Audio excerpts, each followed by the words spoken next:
आज देशाच्या GDP मध्ये ज्या महाराष्ट्राची लोकसंख्या देशाच्या 9.5% आहे, त्याचा देशाच्या GDP मध्ये हिस्सा हा 14.3% आहे आणि देशाच्या GDPत सर्वाधिक हिस्सा असलेलं राज्य आपलं महाराष्ट्र आहे।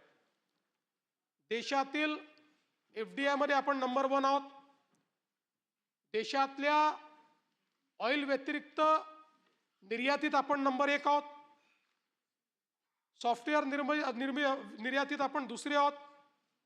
देशाच्या स्टार्टअप मध्ये आपण नंबर 1 आहोत। देशाच्या युनिकॉर्न मध्ये आपण नंबर 1 आहोत।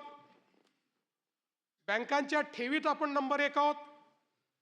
बँकांनी वाटलेल्या कर्जाच्या संदर्भात देखील आपण नंबर 1 आहोत। GST संकलनातही आपण नंबर 1 आहोत।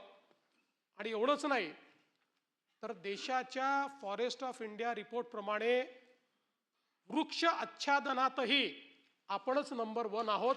ही देखील अत्यंत समाधानाची बाब आहे।